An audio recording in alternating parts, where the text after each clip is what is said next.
Hello, this is Spartan Commander, and this is the 740th Rome Total War Brotherhood game that I've put onto YouTube. As we've talked about in many battle videos lately, we've been playing 31k rules now for probably 14 years or more. And what we've been doing in the last 6 or 7 weeks is trying to introduce new type games to RTW, trying to inject some new life and new enjoyment into the games. As you can see, this is a bridge battle, and what a bridge battle this turned out to be. This turned out to be an absolutely cracking battle here, and I hope you're going to enjoy it, because this was there was words used like epic and fantastic at the end of this battle. So as you can see, there's the bridge there that both teams are going to try and get across to get, of course, to the other team there. Let's say this is a unique map. This is the Moon River map, and as we've talked about before, this is the only map on RTW on the normal maps there that has got 2 crossings in. Okay, so you've got the shallow water crossing there, okay, and of course you've got the bridge crossing there. So you've got 2 chances to get across this river. Okay, and I think having the 2 places to try and cross is, that adds even more interest to the battles there, I think. Also, what I'd like to say here is that 2 of the players in this battle were very reluctant to join a bridge battle. They say they don't like bridge battles, but we persuaded them in the lobby to come into the game and give it a chance. As I said earlier, at the end of this game, there were words being said like epic, classic, and what a battle. So I hope that the 2 that were reluctant to come in because they don't like bridge battles really enjoyed this particular battle. Okay, our first teammate is Brotherhood member TR. Now TR's got 11 infantry, 3 elephants, 3 cavalry, and 2 missile cavalry as well.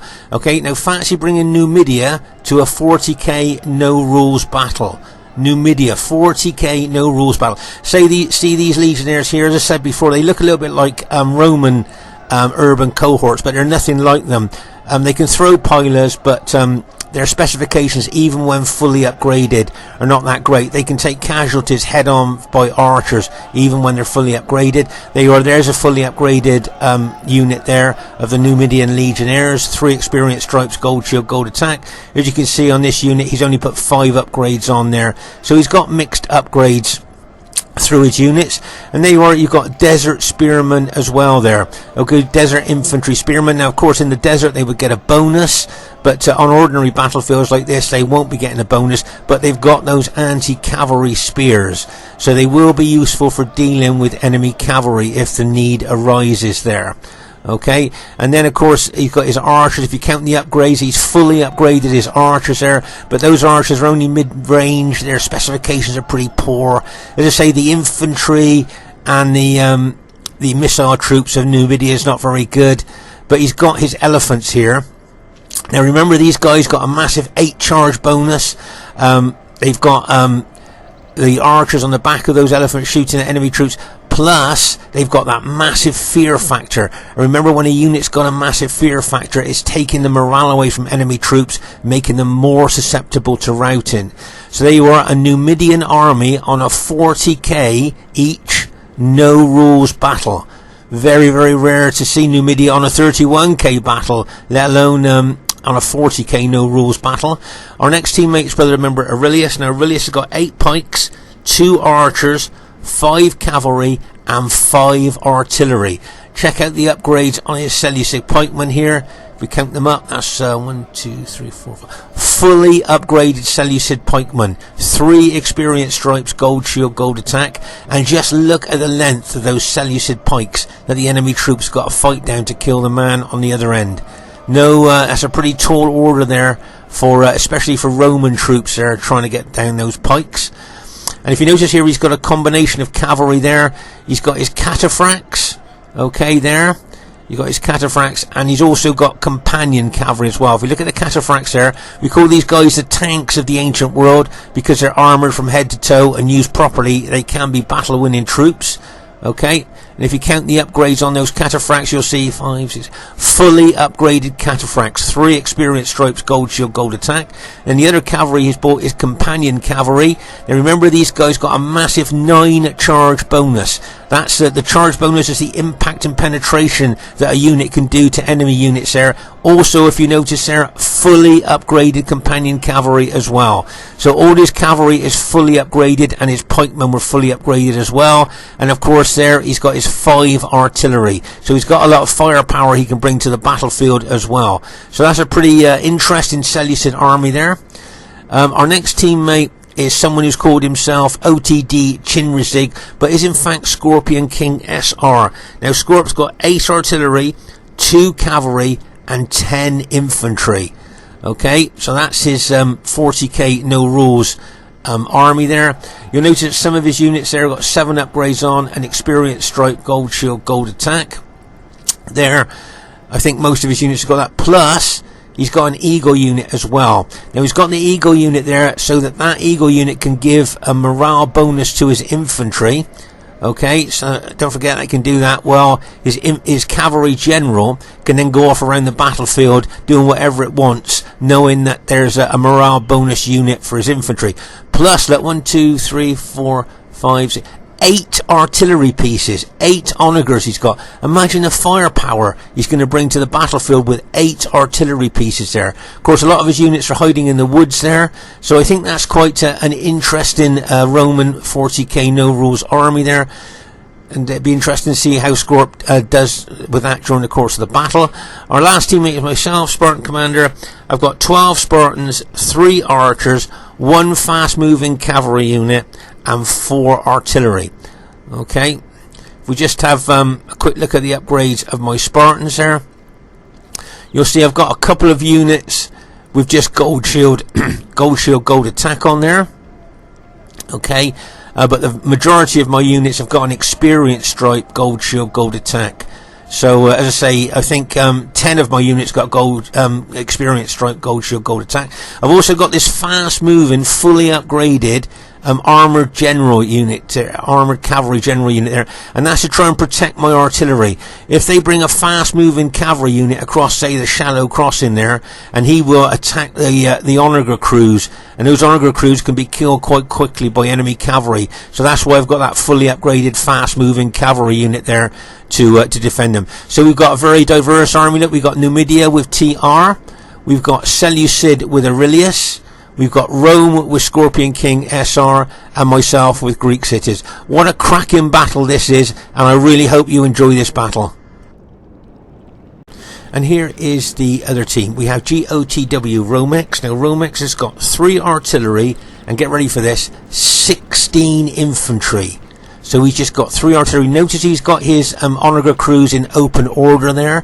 Remember, units on RTW in open order suffer less damage from missiles. But over here is his bulk of his army here, 16 infantry.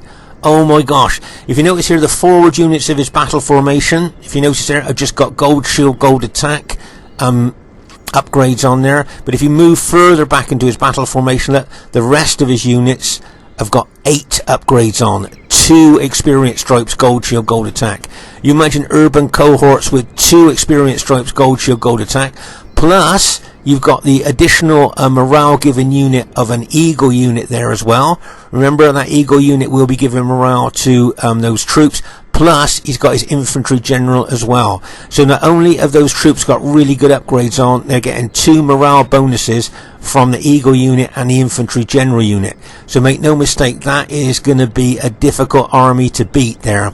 That looked extremely dangerous to me. Okay, their next teammate is Orcs Saitama.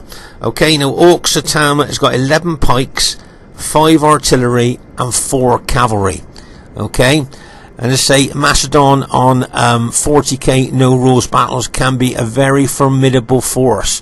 If you notice here, his first pike unit there in front of his battle formations only got gold shield, gold attack on. That unit's there designed to take the pilers make first contact with the enemy, and then the rest of his pikemen, look, if you count the upgrades, fully upgraded, 3 experience stripes, gold shield, gold attack, and just look at the length of those Macedonian pikes that our men's going to have to fight down to kill the man on the other end. And as I say, the vast majority of his pikes are fully upgraded. 3 experience stripes, gold shield, gold attack. So that is going to be a formidable army to face there. Their next teammate is Brotherhood member Uther. Now Uther has got 7 artillery, 4 cavalry and 6 infantry. Okay, so he hasn't got a lot of infantry there, only 6 infantry. But my guess is he's probably upgraded them well. If we count the upgrades on that infantry, 1, 2, 3, 4, 5. Oh my gosh, fully upgraded urban cohorts. 3 experience stripes, gold shield, gold attack. Oh my gosh, you know how tough urban cohorts are with just gold shield, gold attack. With those upgrades on, that's going to be a very formidable army. But there are only 6 of those infantry, so we'll just have to wait and see. And their last teammate is Brotherhood member Barclayman. Now Barclayman's got 5 archers, 2 spear warband, 3 cavalry, and a selection of knight raiders, chosen axemen, and berserkers, which of course are all hiding in the woods there. Okay, so he's got these units here to block the shallow water crossing there, I think. Okay, he's got those units there that he can move over for the shallow water crossing there, so he can block that if necessary. But the bulk of his shock troops are hiding in the woods there.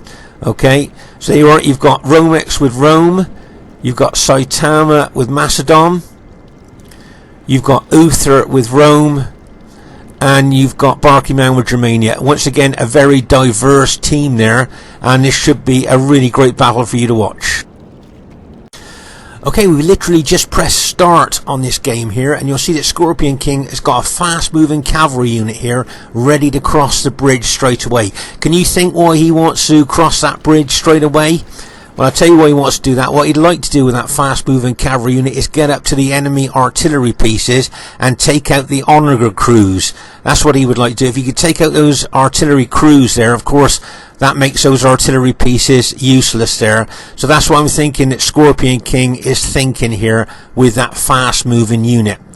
Okay, so there you are. You can see him going across the bridge there. As I say, I think he would love to target those artillery pieces, but I think that the enemy Brutii general has spotted this, look, and is bringing his own cavalry in here to counter Scorpion King. Best thing for Scorpion King to do is to withdraw. He just got to the side of the bridge, look, and then he had to withdraw then, look. And that was a good bit of counter cavalry attack there, I think, by Uther there, stopping him from getting across the bridge. So that was a nice move there. Okay, so here you'll see that Aurelius is bringing 4 of his maximum upgraded pike units to block the bridge there. Okay, can you see that?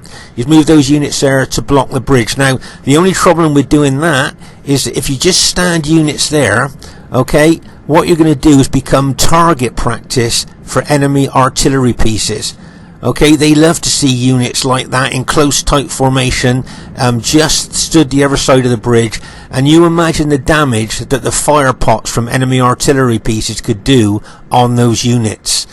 So I don't know if that's as I say, we're all practicing at the moment. We're all like learning on these 40k no rules bridge battles, but that's something that I would watch there. Is it'd be interesting to see what happens there and what the enemy are going to do. There you are, let Scorpion King taking that fast moving cavalry unit over again, possibly trying to think about taking on those artillery pieces there, taking out the crews. It's almost like, I remember when I saw this in the battle, it was almost like Scorpion King was baiting Uther there, like, can you see what I mean? Like, he's not even moving towards the artillery pieces there. He's just trying to draw Uther's cavalry to come forward there.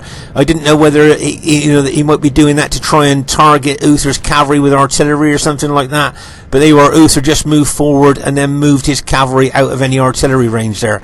Okay, if you notice here, can you see that Aurelius is artillery units are being targeted by boulders fired by the enemy artillery units. Now remember, like we've talked about before, boulders are a very accurate missile there, and you can see that Aurelius's artillery pieces there have been taken out quite quickly. Okay, he's got another artillery piece there, but that unit's just been taken out by accurate boulder fire. So remember, if you want to take out artillery pieces, if you want to take out enemy artillery pieces, use the boulders because they are a lot more accurate, but the fire pots are the devastating things to fire at infantry units, even though they are inaccurate. Okay, over here on the shallow water crossing, you'll see that Scorpion King has put a unit in Testudo there to try and block anybody coming across that shallow water crossing there. And if you notice here, he split his artillery up. Do you remember he had 8 artillery pieces, I believe, and he's got 4 here, and he's got another 4 over here. So he split his artillery units up there to cover both crossings. Can you see he's got that 4 over there to cover the shallow water crossing, and 4 here to cover the bridge crossing there. So that's a nice distribution of his artillery pieces there that can be used on either crossing. But as I say, remember, if you ever join any of our games at all, the boulders are good, as I said earlier, for taking out enemy artillery because they are very accurate. But the fire pots are very good for taking out infantry, devastating actually, but they are more inaccurate. So as I say, here you'll see that these two here, Aurelius and I think Romex there, have learnt lessons from playing other 40k no rules battles there, that boulders are the best thing to take out enemy artillery with. As I say, these 40k no rules battles, you can see armies evolving, you can see tactics and strategy evolving on this bridge map, and it's really good to see, and it kind of injects some new life, you know, some new enjoyment into the game, if you see what I mean. But as I say, Aurelius is pike units there blocking the bridge. As I say, he could become target practice for the enemy artillery if they've got a mind to start shooting fire pots into those artillery units, into those big pike units there in close tight formation. Can you imagine what a fire pot would do to these units here if it landed right in the middle of them? I mean, oh my gosh, can you imagine the devastation of those pike units there if a fire pot happened to bang land just like that? Look at that. That was a big damage, and another one right in that same unit. So with 2 fire pots, it's reduced that unit from 121 men, I think, down to 40. Look at that, another fire pot hit there on this unit. I mean, like I say, if you just stand there like that, you're just going to become target practice for the enemy artillery. And I mean, they'd probably love to see this, because you think about the casualties that whoa, another hit on that unit there. Oh my gosh. You just think of the devastation those fire pots are doing there to our units. Just stood there. Look at that fire pot there. Reduce that unit to 90 men from 121 with 1 fire pot hit. I mean, just look at the casualties that we've suffered, and we haven't, they haven't suffered any casualties at all, and they're just using these pike units here as target practice, literally target practice there. And over here on the shallow water crossing, you'll see that Aurelius has brought another 4 of his pikes over here to try and block the crossing, but he needs to be aware of the enemy artillery over there as well that may well target his pikemen there. Okay, you can see there's already enemy archers. Remember, these chosen archers are elite long-range archers that could do a lot of damage. Remember, those 121-man Seleucid pike units are incredibly susceptible to any kind of missile damage there. Here you'll see that both of Aurelius's artillery units that he had in this area have now been taken out, so he's got no cover fire now for his units. Look at these fire pots coming in. I mean, they can be so... Whoa! Look at that. I mean, that one unit that reduced down to 69 men. Oh, no, sorry, 46 men from 121-man units there, down to 46 men. Here you can see TR bringing some of his Numidian slingers over here as well. But, I mean, to me, the more troops we bring over to this area, the more, the enemy are going to love it. Because, as I say, they'll be using this area for target practice with their fire pots. That's what I'm thinking anyway. That's what I would be doing if I was the enemy team. Over here you'll see Scorpion King taking his fast moving cavalry general unit there across the shallow water crossing there. Try to take out that archer unit there, if you notice here. As I say, it's a combination of Aurelius and Scorpion King SR that's trying to guard this shallow water crossing here from the enemy troops. Let's just pause again for a second here. So as I say, Aurelius here, he needs to be careful not to get too close to that bank, there, because if the Germanic general brings his archers right down to the edge of the river there, remember those are long range archers, they may well be able to target Aurelius's 121 man unit pikemen there. And as I said earlier, those pikemen are incredibly susceptible to any type of missile damage here. As I say, Scorpion King bringing that cavalry unit over there, but he has now decided to pull back as he saw that Germanic spear unit moving towards him. But as they're pulling back, look at the damage that he's taking from the Germanic archer fire there. Can you see the arrows splashing in the water? The ones that are missing there. See the water pools there as the arrows hit the water as Scorpion King takes his general unit back over there. But he did suffer a lot of casualties there of that unit. You can see him moving one of his Onager crews across there where the Onager has been damaged. That is unusable anymore. So the Onager crews he's sending across that shallow water crossing, just really to be a nuisance to the enemy. I'm pretty sure of that. But you can see here that all the Scorpion King's artillery pieces here, but looks, oh, maybe this one unit here, this one artillery unit here is still working, but the majority of his units have been taken out over there. So they've lost artillery cover on that particular part of the battlefield. Okay, over here you'll see Scorpion King is moving his other 4 artillery pieces forward there to try and possibly get in range of the enemy artillery there, which he may well be able to hit. There you are. Can you see the boulders here being shot at each other here? As I say, it's very, very accurate, the boulders are, in comparison to the fire pots there. And as you can see, Scorpion King here and the enemy on the other bank there are just shooting boulders at each other. There, look at that fire pot there. Oh my gosh, look at the damage. And that's just I think what might be a good idea now is for us to move these troops away from this particular area. I mean, as I say, they just are being oh my gosh, just target practice for the enemy artillery there. I mean, just look at the damage that those fire pots are doing to these units here. I mean, that was just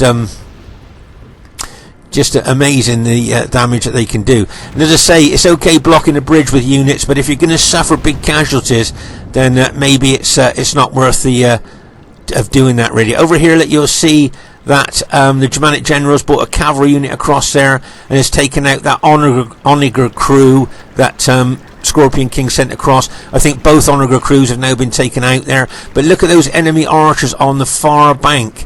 As I say, Aurelius better be careful there with his pikemen that they don't get shot to pieces there. And there you can see that cavalry unit coming over now onto our side of the bank there. Can you see that?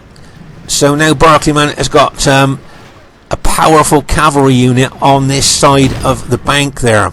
Now it'll be interesting to see where he uses it. He may well try and attack our artillery pieces. Right, meanwhile here, those of you that watched our battle videos before with Romex, do you remember that he brought his whole army over last time when he attacked? Do you remember? But this time that he's changing his tactics and bringing over just 6 units of his 16 infantry.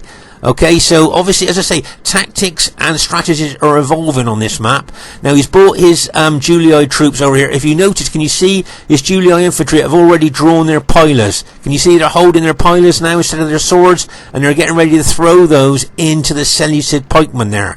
Okay, so you can see here Romex definitely going to be aggressive and attacking as he always is on this map. Look at the pilers going into those Seleucid pikemen there. Now that was a good move there by Aurelius, pulling those pikemen back. But just look at the casualties that he's suffered already from those fire pots. Oh my gosh, just look at the casualties there. So, and over on the other side of the road there, you'll see where the ones have been injured by pilers there, killed by pilers. So, as I say, Romex here as changing the tactics from the last time he played on the bridge map there, where he brought his whole army across in one go. It looks to me like he's bringing 6 or maybe 8 of his infantry units, half of his infantry army he's bringing over now, and keeping the other 8 on the other bank there. Okay, so as I say, this is all learning for all of us here, this 40k no rules battles. It's just, as I say, tactics, strategy, army builds are all evolving, and we're all learning as we play these battles. But as I say here, you can see he's brought over 8 of his infantry. Now remember, his infantry were very well upgraded. So he's brought them over there now, and he has now created a bridgehead there. Can you see? Now, whether his allies are going to follow him across, whether he's going to bring his other 8 infantry across straight away, We just have to wait and see. There, you can see that now he's being hit by artillery. So, is he just going to stand there? Do you think that's a good idea, just to stand there and get hit, or maybe attack? Bring more reinforcements across the bridge, possibly, and then attack. Because if you just stand there, okay, he's made the bridgehead, but if he just stands there, look at the artillery that we could use there. Can you see I've got my Spartan battle formation there, guarding my artillery from fast-moving cavalry, but now I can now concentrate my artillery onto those Julii units that have created that bridgehead. Meanwhile, that Germanic cavalry unit that we saw across the shallow water crossing there now could be a nuisance, attacking different units there. And as I say, Aurelius there, as I say, needs to be careful that he's not in archer range of those Germanic chosen archers, because they will literally shoot those units to pieces there if he does become in range of them. But as I say here, you can see Romex has brought 8 of his infantry across. As I say, those of you that watch our battle videos regularly will know last time he attacked, he brought his whole army across in one go. Now here you can see he's throwing his pilers into TR's Numidian slinger units there. So that was a nice tactic there by TR, putting that slinger unit in front of his infantry battle line there to take the pilers there from the Julii general there. Right there you can see TR has brought his Numidian legionnaires down there, and they could throw a lot of pilers there. Look at those pilers there. They're throwing into the enemy Julii troops there. And look at they're on slightly higher groundlet, so those pilers do more damage, travel further there. But you can see here now that Romex is now attacking with his Julii troops, and I think that's the best thing to do. Once you get over that side of the bridge, attack if you can, because if you just stand there, you're going to get hit by fire pots. So if you're going to attack, if you're going to come across that bridge, come across with enough troops maybe to look to attack there. You can see it there that Romex is being very, very aggressive now, attacking those Numidian infantry. But you'll notice there Scorpion King bringing in his SBQR infantry there. Right, now here comes Uther bringing all his cavalry across the bridge at the moment. Now whether cavalry at this stage of the battle is a good thing to bring across, I'm not sure. I think maybe more infantry might be the thing here. Right, you can see Scorpion King moving his SBQR infantry in here. Nice little move there by Scorpion King coming in on the flank there, and you can see that now Romex is bringing these other 8 infantry units across. Right over here you can see Uther is now attacking those Seleucid cataphracts and companion cavalry there. Okay, so there's Uther's Brutii cavalry attacking there, come across the bridge. So there you can see him fighting the Seleucid cataphracts there. But also you'll notice that TR is bringing his anti-cavalry desert spearmen in. Okay, yeah, they haven't got a bonus because it's not a desert map, but their spears are still anti-cavalry. So those Brutii cavalry of Uther are now being attacked by anti-cavalry spearmen, Numidian spearmen there, plus those Seleucid cavalry. So poor old Uther's cavalry is being caught in a bit of a vice attack there between good cavalry and anti-cavalry infantry there. You can see some more cavalry, Seleucid cavalry coming into the fray, like a bang as they charge in there. Oh my gosh, so at this stage of the battle, basically all of Uther's Brutii cavalry that he's just brought across the bridge have now been taken out. Okay, so Uther just lost all his cavalry there. Okay, from a combination of Seleucid and Numidian troops. But you can see Romex now has got all of his Julii army across the bridge. Now whether his allies are going to follow him with Macedon and Germania and the Brutii Roman infantry, we'll just have to wait and see. But now, as I say, if you just move across there and create a bridgehead without doing anything, you'll just become target practice for our artillery.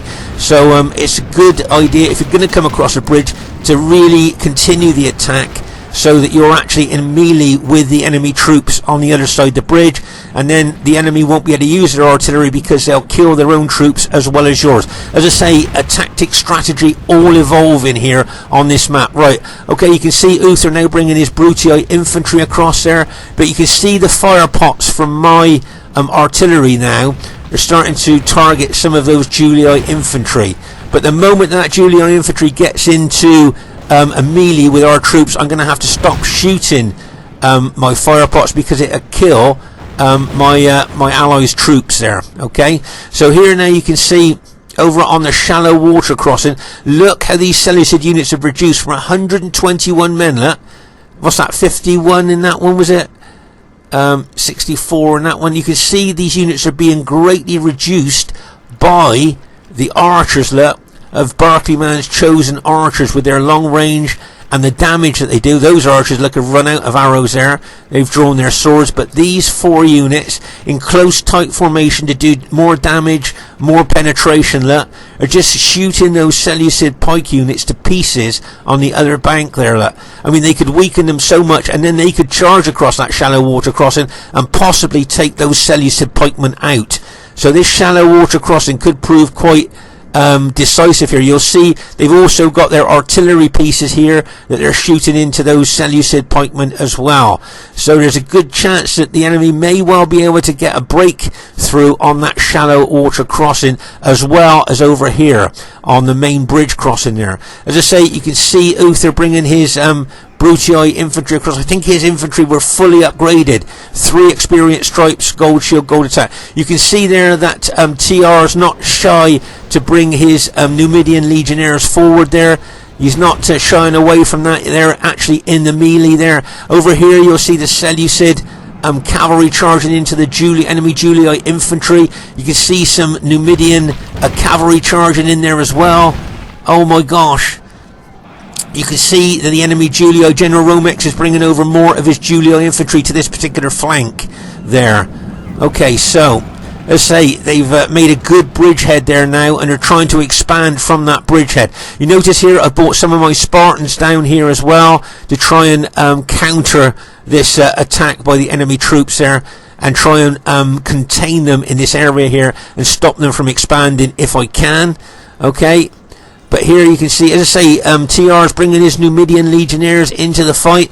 He's not, he's not scared about them routing. He's not scared about them not being that great troops. But he's just got them in there in the battle there. So well done to TR there with his Numidians. Okay, but you can see here, I just saw an enemy fire pot kill some of its own men there. So as I say, it's always a bit dicey firing your artillery when your troops are in melee, especially those fire pots, because they're so inaccurate. Look at those Seleucid cavalry going in there like a bang as they smash in there. That was a nice cavalry charge there by Aurelius' Seleucid cavalry there. Right, okay, so now you can see Orcs Saitama bringing his whole Macedonian pike army across the bridge here. So make no mistake now, this is a real serious attack here, and it looks, with all those pikemen coming over here, they could well breach our defences here, and they could go on to win the battle from this stage here. Just look at all those pikemen coming across there, and I think most of his pikemen, if I remember correctly, were fully upgraded. So there's a fully upgraded Macedonian pikeman there. Okay, so let's pause the game there. So you've got those fully upgraded Macedonian pikemen coming across there, and then behind them, look, you've got the Night Raiders. Barclayman is bringing Night Raiders. Now remember, those Night Raiders have got a big fear factor, sapping morale away from enemy troops, making them more susceptible to routing. So as I say here, the enemy team are really making an aggressive attack here over this bridge, and the way that they got the numbers there, they could well force their way through. Now over here, look at those Seleucid numbers. Remember, as I say, these are 121 man units. Look, that's been reduced to 30, 38 in that one. Oh my gosh, look at that one there. What's that? 9 men in that one. And what about that one there? 15 men. So they've been shot to pieces by those archers, and now Barclayman is sending over those 121 man spear units. That, well, the Cretan archers, those chosen archers are still shooting in to the Seleucid pikemen. Barclayman is sending over some fresh spear units to try and break through on the shallow water crossing there. Okay, and you can see the enemy fire pots are still coming in on us as well. So they're using artillery to still cause us casualties as their infantry is trying to make a breakthrough here on this bridgehead. Okay, you can see I've got my Spartans engaged in there as well.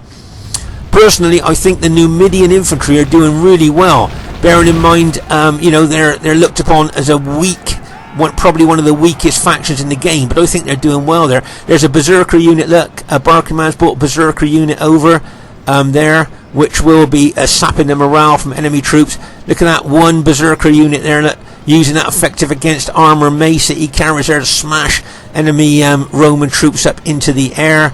So as I say, the berserker unit's activated. You'll see here now that Uther's charging his Brutii infantry forward there, probably trying to follow up that berserker unit. But as I say, look at all that infantry, the enemy infantry they've got there, including that massive lot of fully upgraded Macedonian pikemen there. Now, say if they advance in one group forward now, look, they might have a good chance of smashing through our defences there. I don't know what you guys are thinking, but as I say, you can see their artillery fire pots still causing us casualties. Now, look, you can see Uther here with his Brutii infantry attacking there.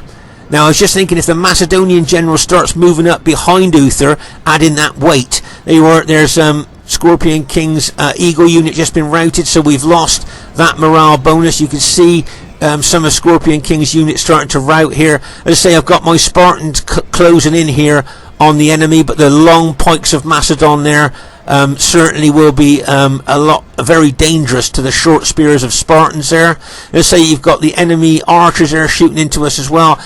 Plus, I'm just wondering if those Germanic troops there are going to be brought into the fray as well. They may well be brought across the bridge soon, just to add a bit more weight to the enemy attack here. But make no mistake here, things are looking very, very dicey for us here. As I say, if that enemy army starts advancing as one, they got a good chance of smashing through our defences there, I think.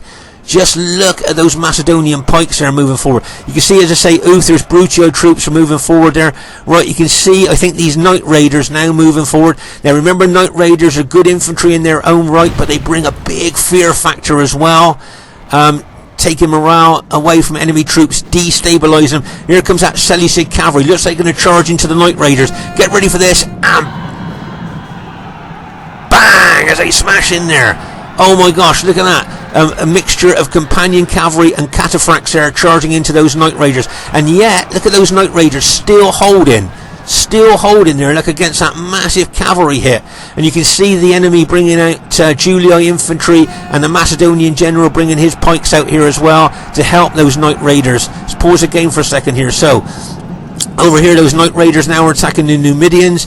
Here you can see a lot of my Spartans are starting to crack now under the pressure. They've been fighting for a long time there, and they've lost so many troops. They're starting to break. I can see a lot of dead red cloaked Spartans there. Look at all those dead Spartans of mine that have been killed there in this particular part of the battlefield. Look at those long pikes of Macedon that have probably been killing them quite quickly there. So as I say, you can see my unit starting to rout, and as I say, you can see the Germanic generals bringing now his chosen axemen across the bridge. Remember, these have got effective against armour axes. They've got excellent morale and are excellent infantry, and they will cut wide swathes through heavily armoured troops like Roman infantry.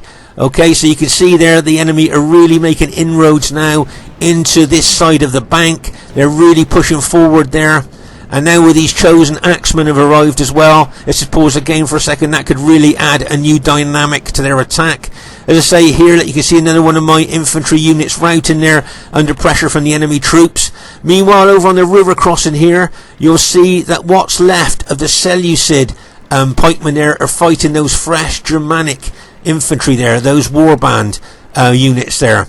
As I say, those spear warband units, you don't see many of them used on a modern day battlefield, but they are really effective there. And you can see enemy cavalry coming across there. Now, if that enemy cavalry crashes through those Germanic spearmen into those Seleucid pikemen, I reckon that they could smash those pikemen and then have a free crossing there over that shallow water crossing and get in behind our troops over at the bridge crossing there. I don't know what you guys are thinking there. As I say, it's all tactical and strategic on here, but we're learning the tactics and strategy on these on this particular map here.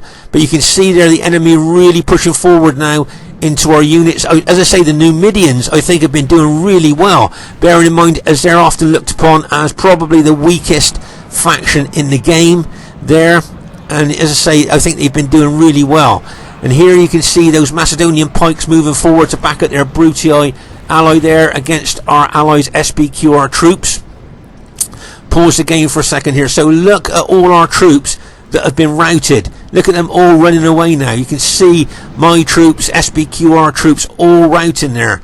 But as I say, I think our Numidian ally has been doing extremely well here. And here comes the Numidian elephants. Now this could be battle changing here. There goes the Numidian elephants, and bang, as they charge in here. Then the Seleucid cataphracts there, look, charging into those Germanic chosen axemen. But those Numidian elephants bringing that fear factor and that 8 charge bonus. Look, did you notice that TR brought them in from 2 different angles to smash into the enemy infantry in 2 different ways there?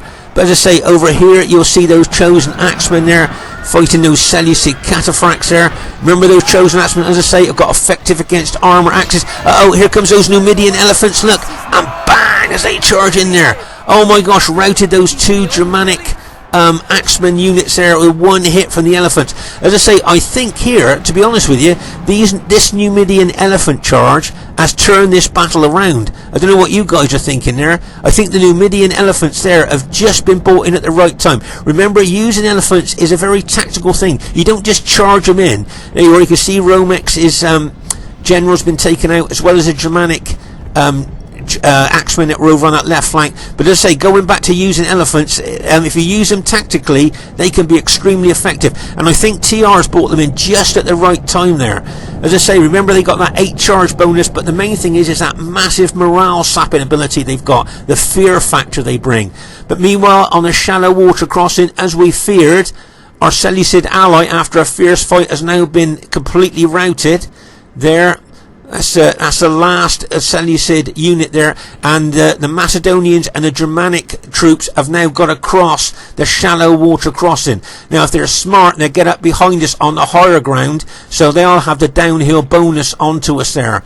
You see what I mean? If they take those units up behind us there, they'll have the down slope bonus. But here, as I say, that elephant, that well timed elephant charge there from TR, I think has really turned this particular part of the battle around there. That was a really well timed elephant charger. As I say, learning to fight with elephants is once again new to us. We've been playing 31k rules for over 14 years, so using elephants tactically is new to us, and I think that TR just used those elephant charges just at the right time there, and turned the battle around at this particular part of the battlefield there. And look at all those fire pots still coming into us now. Right, just pause the game for a second here. So you can see those elephants now. See that elephant unit's run amok, so it'll be killing both friend and foe alike. But as I say there, you can see that we've routed that enemy bridgehead that was made by the enemy team there. And as I say, I think, to be honest with you, I don't know what you guys think, that well-timed elephant charge coming in there really did the trick on turning this particular part of the battlefield around there. But so well done to TR. As I say, it's all learning tactics and strategy. You'll see that tactics and strategy are evolving on this map, and this turned out to be a really exciting battle here. And you can see that as I say, the enemy now have got in behind us, but above us there. Can you see how they're taking their units in above us? So they got the down slope bonus there. Okay.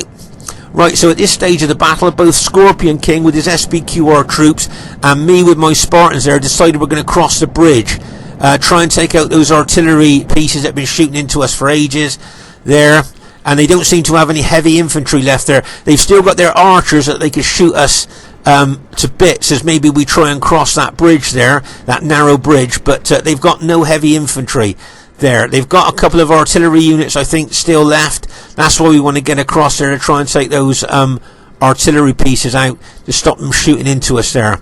So just say both Scorpion King with his SPQR army is trying to cross, and my Spartans. But you can see this Berserker unit has now been brought into the fray here to hold the bridge for the enemy troops, and bang!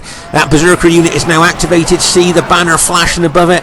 And if you notice under the bridge, can you see the splashes in the water there, where those berserkers are literally knocking legionnaires off the bridge into the river. You can see, just look at those berserkers there holding that narrow bridge now, with their effective against armor maces, their 2 hit points, excellent specifications, and of course the fear factor that they bring as well. And then of course you'll see the enemy shooting fire arrows into us as well. Now remember, those fire arrows cause less casualties than normal arrows, but they bring a fear factor. Did you see those berserkers just glow them? the Berserker's just got a battlefield promotion. Remember, when a unit does well in battle, it glows and it gets a battlefield promotion. So that Berserker unit has now got a stripe on it as well. Okay, but you can see my Spartans and my SPQR ally trying to get across the bridge. We're being shot at with fire arrows and we're trying to break through that Berserker unit there. But meanwhile, at the rear here, you will see that the enemy Germanic troops and the Macedonian cavalry there are causing a bit of havoc there behind us. And all we've really got there to defend the rear area there as we're moving across the bridge is the Numidians. Okay, so TR's Numidian legionnaires here and his desert spearmen infantry there. You've got some, I think, of the Seleucid cataphracts of Aurelius there as well, but that's the only thing that's going to hold this side of the bridge as Scorpion King and myself move to the other side of the bridge there, if we can get through that Berserker unit. And I say, just look at the volume of fire arrows coming into us there. I mean, look at the dead. If you notice there, can you see there's a lot of dead SPQR infantry that's been knocked off the bridge there and caught on the bank as they've been knocked off the bridge. You'll see a lot of them floating in the river as well, there where that Berserker unit's been holding there. And of course those fire arrows adding even more fear to our troops, making them more susceptible. Look at those fire pots still hitting us now even. I think we've just taken out those Berserker units there now, I think. And we can now maybe move across the bridge, but all the time we're going to be hit by arrow fire there as we move across. There's one, I think, an honor guard crew that's holding us up there at the moment. You see that fire pot just hit us on the bridge there? But as I say, we're trying to push our troops across now to try and get onto the other side of the bridge there. As I say, try and take out those artillery pieces. But now we're coming up against all these enemy archers here shooting into us with those, as I say, the fire arrows. Look at that fire pot, bang! That must have caused a lot of casualties there. But as I say, here you can see now that we're trying to get across the bridge. You can see Scorpion King's SPQR troops have got across to the other side of the bridge now, and you can see my Spartans are following close by. Okay, so let's just pause the game for a second here. So as I say, here you can see a combination of Scorpion Kings and my infantry trying to get across the bridge. But over here you can see the Numidian infantry there fighting these chosen archers. Remember, those chosen archers make excellent light infantry. You've got that spear unit there as well. But there comes TR with his Numidian cavalry general. And I'm just thinking if he could smash into the back of those chosen archers there in a hammer and anvil attack, his infantry being the anvil, his cavalry being the hammer, and bang as he smashes in there. Whoa, yeah, you can see there you are, those Germanic chosen archers now that are starting to rout. So that was a nice little cavalry charge there by TR. Okay. And as I say, Numidia, looked upon by a lot of players as probably the weakest faction in the game, but doing very, very well on the other side of the bridge there, and I think all the way through the battle. Just look at that volume of fire arrows going into our troops as we cross the bridge there. I can see several of Scorpion King SR's SPQR troops starting to rout. I've just seen one of my units rout as well there. So let's pause the game for a second. There you are, you can see SPQR units and my Greek city units starting to rout here as we're coming across the bridge. And as I say, the volume of arrows is coming into us as we're trying to cross that bridge. It's going to weaken us, lowering our morale as we get to the other side.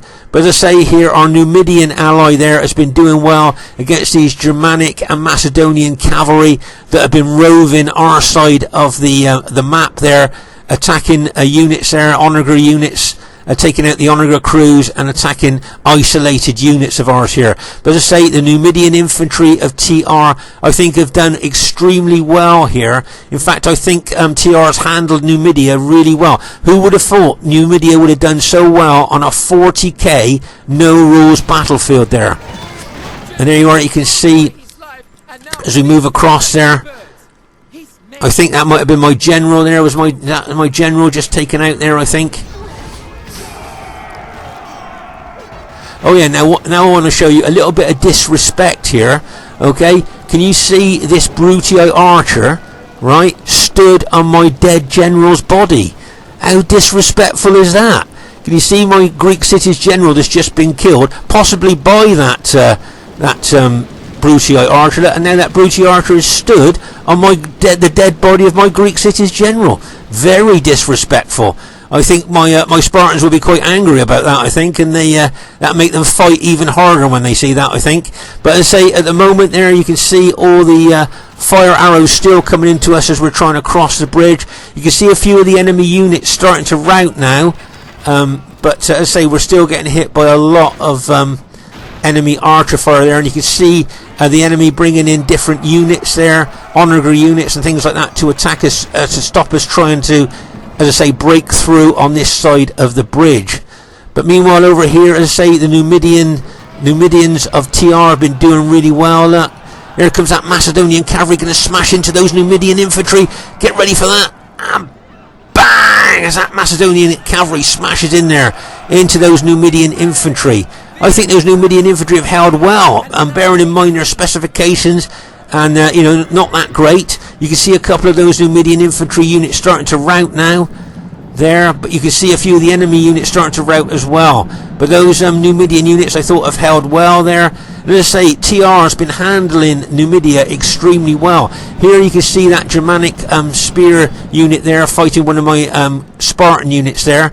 But as I say, just look at the action going on this side of the bridge, and how well TR has been holding this side of the bridge for us here, while Scorpion King and myself have been trying to make a breakthrough on the other side of the bridge there. Right, you'll see a lot of enemy units are starting to rout now, as Scorpion King and myself are making inroads on this side of the bridge. We've created a bridgehead ourselves now, look, over on this side of the bridge. But as I say there, you can see that Macedonian cavalry charging around there, and here you can see a Germanic general cavalry unit just charged in there. Was it? No, Numidian general, sorry. And there you can see the Macedonian cavalry unit there charging in. But my guess is that unit's going to rout there. I think it's outnumbered, yeah. And that's a Macedonian unit. So as I say, just look at how well TR has handled that Numidian faction there. Just can't get over it, and how well he's done with that. But here you can see I've got a few Spartan units, Spartan soldiers left in this unit fighting this Germanic spear warband unit there. But it looks like my Spartans there are probably going to be, yeah, they've just been routed there. So as I say, now the Numidian units there will be facing that unit. But on the other side of the bridge, Scorpion King and myself, and there's a unit of Seleucid there as well. You can see more of my units are starting to rout at this stage of the battle, but you can see there that Scorpion King, myself, and Aurelius has got a unit over there as well, and we've routed most of the enemy troops there. But make no mistake, this battle's still up in the air a little bit there. You can still see there's still enemy troops here, and my troops will be, and Scorpion King's troops and Aurelius's troops are going to be battle damaged, tired, our morale is going to be low. You know, there's a chance we might actually get routed if we're attacked too heavily there. But you can see us moving towards those enemy troops there. The enemy's hearts are full of fear, and now they flee. And you can see, as I say, moving there. You can see my general unit there. Even though the general's dead, you can see he's just moved in there. And you can see, it looks to me like we're routing the last of the enemy troops there. And I think, from what I've seen here, it looks like our team has just about managed to go on to win the battle here. If you look at the Numidian troops here, look, what's he got? 19 men in that unit, was it? There you can see the legionnaires, Numidian legionnaires, and those desert spearmen there have done extremely well, I think, on this side of the bank there. Not a lot of them left there, but they managed to hold there as Scorpion King and myself and Aurelius managed to get onto the other bank there. But just look at the intensity of the fighting here. I mean, just look at the dead. I mean, you can see the intensity of the fighting. You can see, remember, all the scorched bodies you see are mostly caused by fire pots that have hit them. But as we move into the real battle area here, the intense part of the fighting, just look at the dead. And as I say, you can see the scorched body of fire pots from the fire pots there. We move over here. See the red cloaked Spartans of my army. You can see them. They always stick out in the battle. But just look at all those charbers. I think that was mostly Aurelius's Seleucid pikemen that were trying to block the bridge at the beginning of the battle there, that killed by fire pots there. But just look at you know, I just You just see the intensity of the fighting there. Over here, look, as well, as we move across this part of the battlefield here, you can see over on that, that left flank of the enemy's bridgehead there, elephants dead, lots of enemy troops and allied troops there. That you can just see the massive, as I say, where you see the most dead obviously was where the most intense fighting was of the battle. I mean, look over here as well, that lots of dead cataphracts there fighting those axemen. But that was a real massive intense battle there. And as we move across the bridge there, you can see we were taking casualties as we went across the bridge there from fire arrows there as we're moving across, and then finally broke through on here. So as I say, we had a little bit of reluctance from a couple of players to join a bridge battle. They weren't too keen on bridge battles, but after the battle they were saying things like epic and things like that. Here's a couple of my Spartan units left. Look, 19 men, 21 men in that unit. My general unit, what have I got left in there? Is that 8 men? 8 men left in that unit, and 11 men left in that unit. And I think that's the entirety of my Spartan army. That's all I've got left out of the whole of my army there. So that just goes to show how much of a battle of attrition this was. You've got Scorpion King there, look, 7 men in that unit, and in his Eagle unit there, which was 120 men, look, 30 men left in that. Well, that seems quite a lot, doesn't it? But that's the entirety, I think, of Scorpion King's army as well.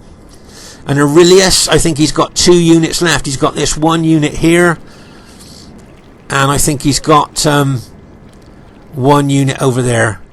That's it. So that's all he's got left. That's the entirety of Aurelius's army. So it just goes to show how much this was a real battle of attrition here, this bridge battle was. And over here, like you can see on this shallow water crossing there, the dead. Now here, can you see the Seleucid dead pikemen there of Aurelius's that were shot to pieces by those chosen archers that were stood on the other bank? Can you see that those units were just shot to pieces there by the archers there, and weakened so much when the Germanic troops attacked, they beat the Seleucid pikemen that were there. Look, they were hit by fire pots. You can see the charred bodies there. As you move across the shallow water crossing there, you can see a lot of dead there. So you can see that the shallow water crossing was contested quite strongly as well, just by the amount of dead that you can see there. So as I say, our team, I think, has just about scraped in a win there, but as I say, it was a really close battle there, and I think we're just finishing off the last of the enemy troops there. But I really do think that Numidian elephant charge was just timed right by TR, and I think that tipped the battle on that side of the bridge there. You can see Uther still got a Brutio unit left there.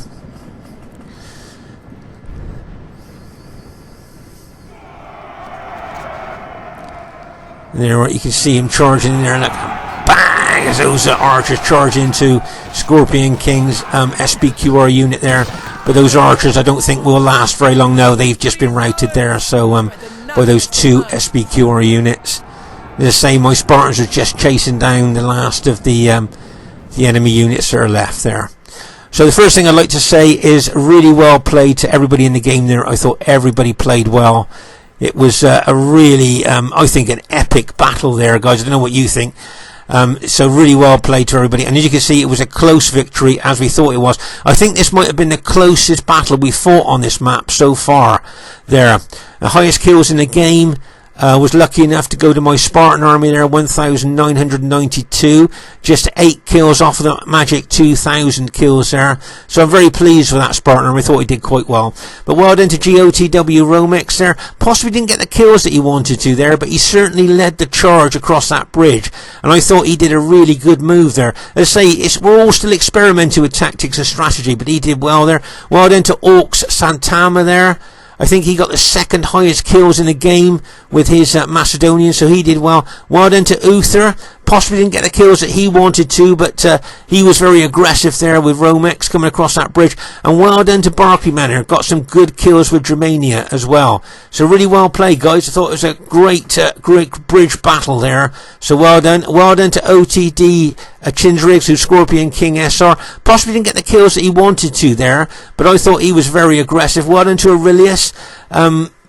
Got some quite good kills there, but he lost a lot of his men to fire pots there.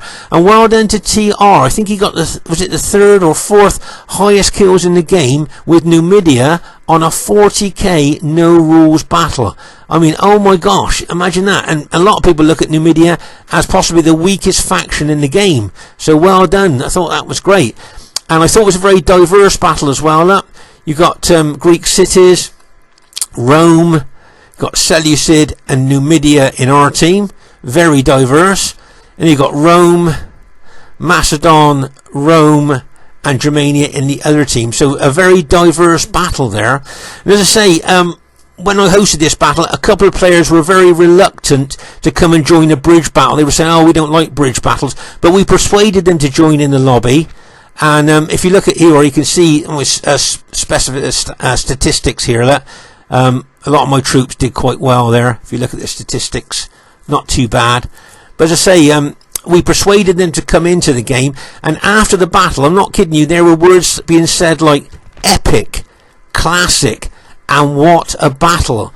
So I just hope that that people that are maybe a little bit reluctant to join bridge battles, when they see this battle, you can see what a fantastic battle it really was.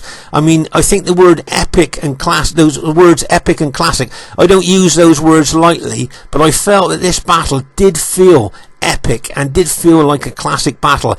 And just wonder what all of you think. Please leave your comments in the comments area there for us to read. Okay, this is Spartan Commander saying, hope you enjoyed this battle. I thought it was a great one myself. I look forward to seeing you soon. Bye for now.